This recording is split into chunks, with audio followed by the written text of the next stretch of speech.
Hello, Anderson County. This is Councilman Brett Sanders.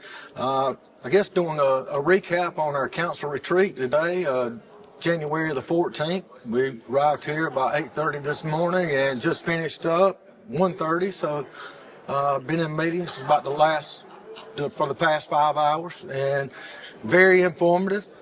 We had different topics. Department heads come in and discussed county needs and what has been done in the past from our past budget, the accomplishments that we've made, and then also highlighted some things that we're going to have to put some attention to moving into the 2025-2026 year.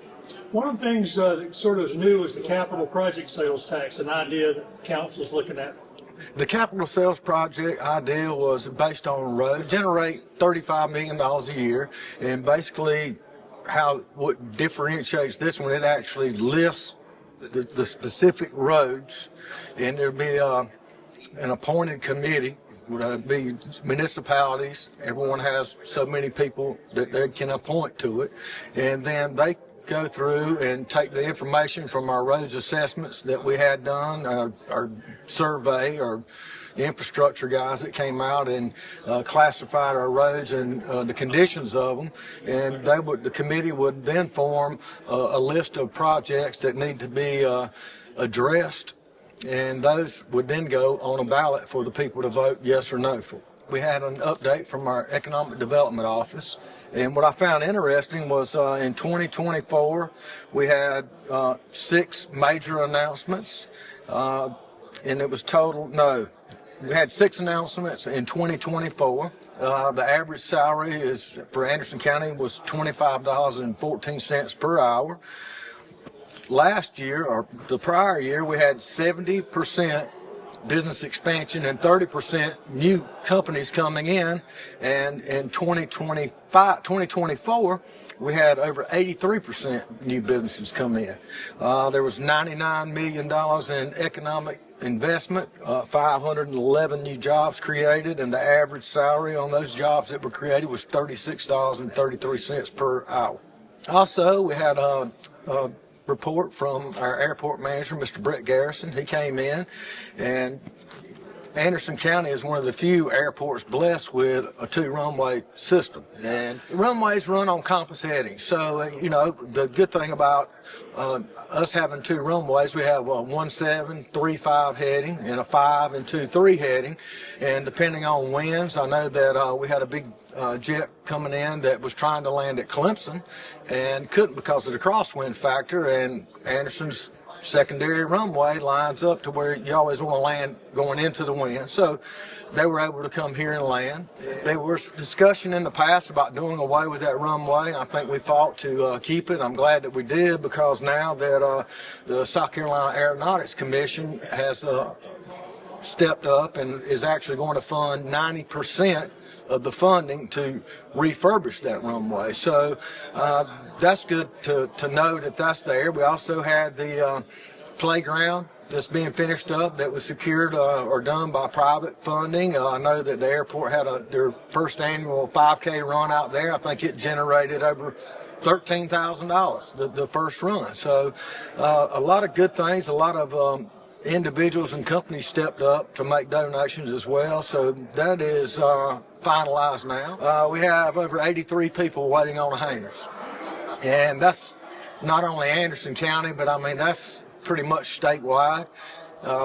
He had brought some proposals in and showed on the possibility of doing a corporate hangar.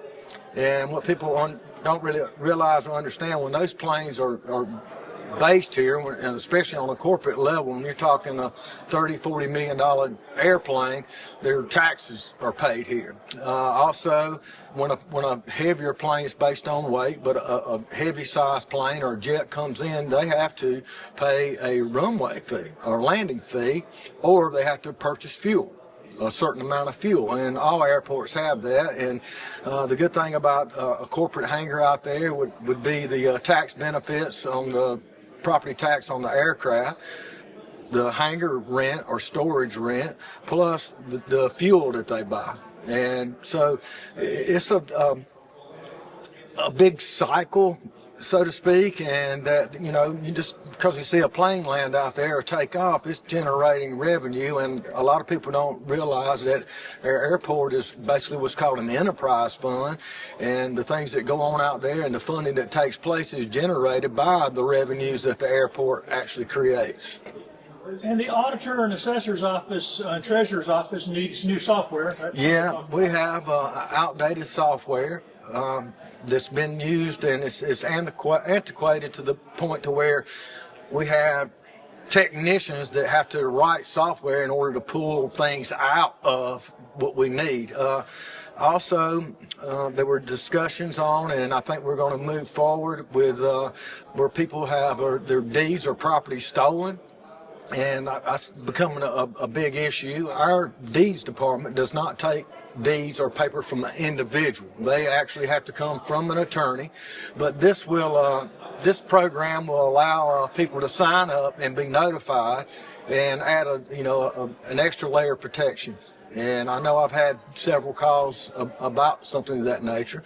The other thing was it also allows them. I think Mr. Binka spoke and was talking about, you know, just the time that it takes to send out a property tax bill on a vehicle. You know, you got 15,000 vehicles, and with the new software, they can generate a bill and have it out in a day or so, whereas right now it takes over 3 weeks to generate and bill, and everything's brought out or pulled out, printed out, and done basically by hand, so to speak. So, you know, the efficiency and the decrease in man hours would actually offset the cost of any program that I see, just based on what we were looking at today. So, one of the things you were involved in early on was kind of helping make a list of all the buildings county owned. Today, administrator talked about the county doing something with some of those buildings, those properties. yes, we have.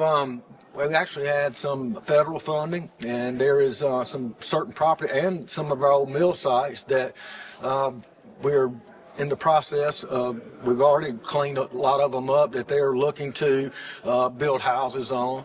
I think there was also a presentation on, you know, the lack of affordable housing and alternatives to affordable housing, and it was kind of an eye-opener. I think the affordable housing now, I think it said, you know, 30% of your income to afford. We also had 1-bedroom apartment rents at $1,100, 2 bedrooms at $1,300, and 3-bedroom, not upscale, but just normal apartments is over almost $1,600 per month. And for a family, a new family, or a young person starting out, I mean, the process or the ability to actually own a home is getting more and more scarce. I mean, you're trying to create an income and live, and you're paying $1,500, $2,000 a month in rent.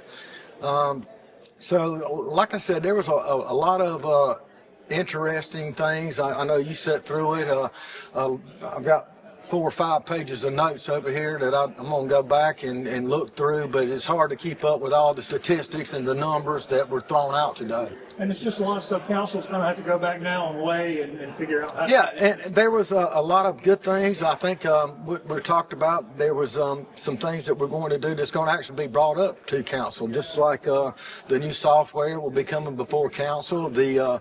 To protect someone's property or deeds or on there, that was a process. They said, hey, go ahead and start narrowing down and do the research to find what actual software company that we want to deal with, and then that would come before council and we'd vote on it then.